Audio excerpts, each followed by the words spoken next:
July 2023 Mexican archaeologist ரொம்பவே பரபரப்பான ஒரு அறிவிப்பை வெளியிடுறாங்க. மீசோ அமெரிக்கால தொலைஞ்சு போன ஒரு பண்டைய காலத்து கிராமத்தை கண்டுபிடிச்சது. இங்க வாழ்ந்த மக்கள் ரொம்பவே கொடூரமான சடங்குகளுக்கு பேர் போனவங்க. ஆனா இந்த நியூஸ் விஞ்ஞானிகளை மேரல வச்சதுக்கு காரணம், இது வரைக்கும் பண்டைய காலத்து நகரங்கள்ல அதிகப்படியா 1 லட்சம் மக்கள் வாழ்ந்திருப்பாங்கன்னு நம்பிக்கிட்டு இருந்த விஞ்ஞானிகளுக்கு மத்தியில இந்த இடத்துல குறைஞ்சது 2 லட்சம் மக்கள் வாழ்ந்திருக்காங்கன்ற தகவல் விஞ்ஞானிகளோட ஆராய்ச்சிகளை புரட்டி போடுது. ஏன்னா அந்த காலகட்டத்துல உலகத்துல இருக்கிற மத்த இடங்கள்ல மக்கள் தொகை 1000 இருக்கிறது ரொம்பவே அதிகப்படியானது. இன்னும் சில பேர் இந்த இடத்துல வாழ்ந்த மக்களோட ஒரிஜின் பியாண்ட் தி எர்த்தா இருக்கலாம்னு சொல்றாங்க. உலகத்துல இருக்கிற ஒட்டுமொத்த கட்டுமானங்களை விட இங்க இருக்கிற கட்டுமானங்கள் பல மிஸ்டரி அடக்கி வச்சிருக்குது. பல வருஷம் ஆனாலும் ஸ்பேஸ பத்தி நம்மளுக்கு கிடைக்காத நாலேஜ் 1000 வருஷத்துக்கு முன்னாடியே அவங்களுக்கு இருந்திருக்கு. இது எல்லாம் ஒரு பக்கம் இருந்தாலும் இங்க வாழ்ந்த மக்கள் யாருக்காக இந்த சடங்குகள் பலி எல்லாம் கொடுத்தாங்க, அதுக்கு பதிலா எதை எதிர்பார்த்து கொடுத்தாங்க? இது எல்லாத்துக்கும் மேல இங்க வாழ்ந்த 2 லட்சம் மக்கள் என்ன ஆனாங்க? இத கடவுள் வாழ்ந்த நகரம் சொல்றதை விட மனிதர்கள் கடவுளா மாறின ஒரு நகரம்னு சொல்லலாம். Welcome to the city of vanished gods, டியோடிஹாகான்.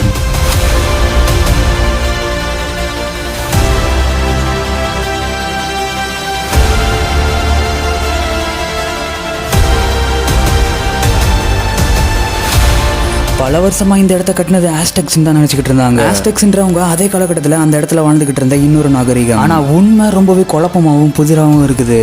1864 மெக்சிகோல இருந்து 50 கிலோமீட்டர் தள்ளி இருக்கிற ஒரு பிளாட்டியூல, அதாவது மலைக்கு மேல இருக்கிற ஒரு பிளாட்டான நிலப்பகுதி, ரிசர்ச் டீம் அந்த பிளாட்டான நிலப்பகுதியில ஒரு சின்ன எலிவேஷனை நோட் பண்றாங்க. ஆனா அந்த நேரத்துல யாரும் அதுக்கு முக்கியத்துவம் கொடுக்கல. அதுக்கு அடுத்து ஒரு 20 வருஷம் அப்புறம் 1884 தான் இங்க எக்ஸ்கவேஷனை ஆரம்பிக்கிறாங்க. ஆரம்பத்துல அவங்க கண்டுபிடிப்ப விஞ்ஞானிகளாலேயே நம்ப முடியல. ஏன்னா அந்த சாதாரண பிளாட்டியூல இவங்க பிரம்மாண்டமான பிரமிட்ஸை கண்டுபிடிக்கிறாங்க. கூடவே பெரிய பெரிய பேலஸும் ஒரு அட்வான்ஸ்டு இரிகேஷன் சிஸ்டமும் இருக்குது. அந்த நகரத்தோட மைய பகுதியில பாத் ஆஃப் தி டெட்னு சொல்லக்கூடிய அண்டர் கிரவுண்ட்ல ஒவ்வொரு பில்டிங்க்கும் 2.5 கிலோமீட்டருக்கு நேரான ஒரு பாதை இருக்குது.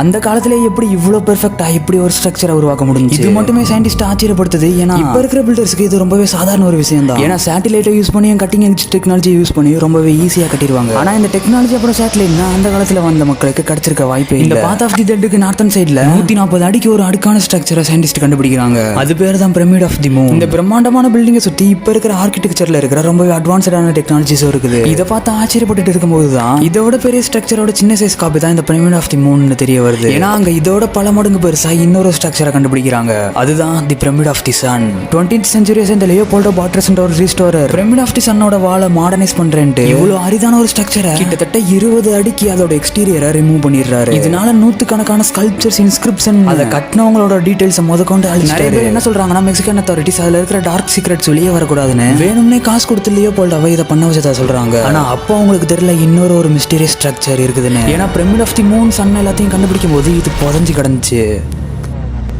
அதுதான் the temple of feathered serpent. இதுதான் நம்மளோட ஃபர்ஸ்ட் க்ளூவா இருந்திருக்க வேண்டியது. இதுதான் அந்த நகரத்தோட முக்கியமான இடத்துல இருக்குது. ஒட்டுமொத்த மீசோ அமெரிக்காலையும் இதுதான் ரொம்பவே அழகான விசித்திரமான ஸ்ட்ரக்சர். ஏன்னா இந்த கோவிலோட எக்ஸ்டீரியர் சுத்தியும் அனிமல்ஸ் அப்புறம் பல மித்திக்கல் கிரியேச்சர்ஸோட தலையை செதுக்கி வச்சிருக்காங்க. ஆனா அதுல ஒரு சில மட்டும் ரொம்பவே தனியா தெரியுது. அதுதான் ரெக்கை இருக்கிற ஒரு பெரிய நாகம். யார் இந்த ப்ரீ ஹிஸ்டாரிக் மான்ஸ்டர்? இதை பண்டைய காலத்து ஆஸ்டெக்ஸ் அவங்களோட கடவுள்னோ அதோட பேரு கேட்சல் குவாட்டல்னு சொல்றாங்க. புராண கதைகள் படி இது இவங்க இருக்கிற இடத்துக்கு கடலை தாண்டி வந்ததாகவும், இது வந்த கப்பல் துடுப்பு இல்லாம தானா நகர்ந்துச்சுன்னு சொல்றாங்க. கூடவே இது இவங்களுக்கு நிறைய நாலேஜஸை கத்து கொடுத்ததாகவும் சொல்றாங்க. அங்க வாழ்ந்த மக்கள் இதை ரொம்பவே மதிச்சதாகவும், அதுக்கு கோபம் வராம இருக்கிறதுக்கு மனித பலி கொடுத்ததாகவும் சொல்றாங்க. நிறைய பேர் அவங்களே முழு மனசோட வந்து சாவாங்க. ஏன்னா அப்படி பண்ணா நல்லது மட்டும் இல்ல, அந்த மக்கள் நினைச்சதும் நடக்குமா. இந்த மாதிரி பலி கொடுக்கறனால ரொம்பவே உற்சாகமா விருந்தோட கோலாகலமா, அதுக்கப்புறம் இவங்க மத்த மக்களோட ஆசைகளை கேட்பாங்களா. ஏன்னா அடுத்து இவங்களை பலி கொடுக்கறதுக்கு சாயந்தர அந்த நகரத்துல இருக்கிற மொத்த மக்களும் இந்த முக்கியமான கோவில் பக்கத்துல வந்து ஆட ஆரம்பிப்பாங்க. அதுல பலியாக போறவர் தான் ரொம்பவே வெறித்தனமா ஆடுவார். அந்த நேரத்துல ஒரு பிரீஸ்ட் வந்து ரொம்பவே கனமான கல்லை வச்சு செஞ்ச கத்தியை வச்சு அந்த பலியாக போறவரோட நெஞ்சில கொத்தி இன்னமும் துடிச்சுக்கிட்டு இருக்கிற அந்த இதயத்தை வெளியெடுப்பாங்களாம்.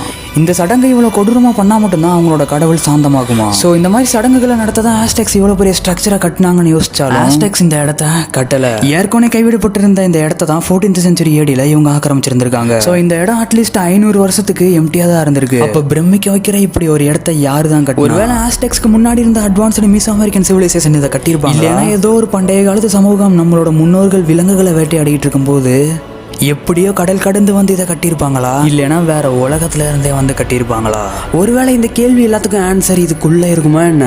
20th century டியோடிஹாகான்ல இருக்கிற எல்லா ஸ்ட்ரக்சர்லயும் மைக்காவோட கோட்டிங் இருக்கிறத ஆர்கியாலஜிஸ்ட் கண்டுபிடிக்கிறாங்க. ஆனா எதுக்காக இதை இங்க வச்சாங்க? ஏன்னா அந்த காலகட்டத்துல இவ்வளவு மைக்காவை எடுக்கிறதுன்றது ரொம்பவே கஷ்டமான ஒரு விஷயம். இந்த மைக்காவால ஈரப்பதான் அப்புறம் 500 டிகிரி வரைக்கும் டெம்பரேச்சரை தாங்க முடியும்னு சொன்னாலும் மாடர்ன் வேர்ல்ட்ல மைக்காவை கெப்பாசிட்டர்ஸ்லயும் மற்ற எலக்ட்ரிக்கல் டிவைசஸ்லயும் யூஸ் பண்றாங்க. ஒருவேளை பண்டைய காலத்து மக்களும் இதுக்காக தான் யூஸ் பண்ணிருப்பாங்களா என்ன? இது மட்டும் இல்ல, ஏப்ரல் 2015 ஆர்கியாலஜிஸ்ட் இந்த ஃபெதர்டு செர்பென்ட் டெம்பிள் கடியில லிக்விட் மெர்க்குரியை கண்டுபிடிக்கிறாங்க. அப்படின்னா இந்த பிரமிட் கடியில லிக்விட் மெர்க்குரியோட ஒரு பெரிய ரிசர்வாயரே இருக்கலாம். மெர்க்குரியோட பளபளப்பு தன்மையால இதை வச்சிருக்காங்கன்னு சொன்னாலும் மெர்க்குரிய மெசரிங் இன்ஸ்ட்ருமெண்ட்ஸ்லயும் எலக்ட்ரானிக் காம்பவுண்ட்ஸ் கூடவே ஸ்பேஸ் போர்ட்ஸ்ல ரொம்பவே ஈஸியாவே பார்க்க முடியும்.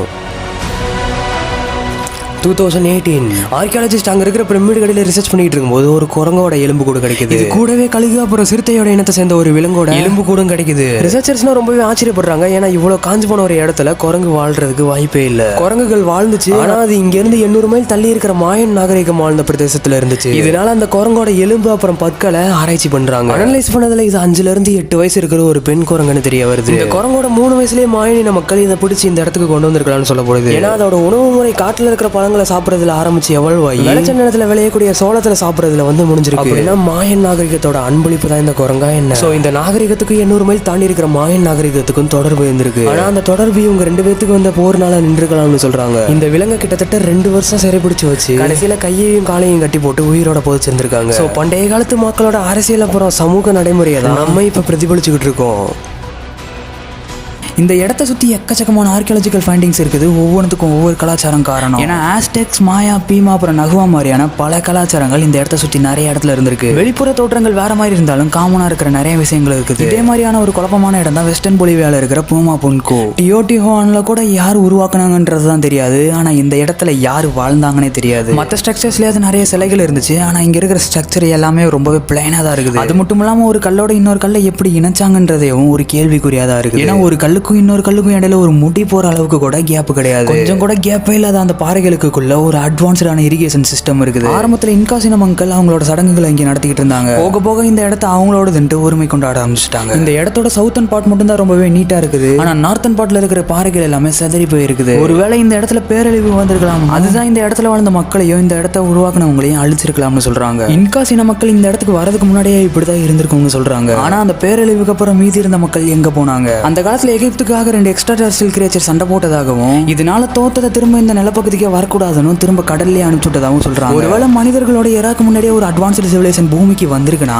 ஏன் அவங்களோட ட்ரேசஸை இன்னும் நம்மளால கண்டுபிடிக்க முடியல? அதுக்கு முன்னாடி இந்த பிரமிடுன்ற ஸ்ட்ரக்சர் எங்க இருந்து ஆரம்பிக்குது? ஏன்னா வரலாற்றுல நம்மளுக்கு தெரிஞ்ச டெக்னாலஜியை பொறுத்த வரைக்கும் ஒரு பாறையை இவ்வளவு துல்லியமா செதுக்குறதுன்றது ரொம்பவே இம்பாசிபிளான ஒரு விஷயம். ஏன்னா இந்த நகரத்துல வாழ்ந்த மக்கள் என்ன சொல்றாங்கன்னா வேற ஒரு என்டிட்டி உங்களுக்கு விட்டுட்டு போன க்ளூவையும் இன்ஸ்ட்ரக்ஷன்ஸையும் வச்சுதான் இதை கட்டினதா சொல்றாங்க.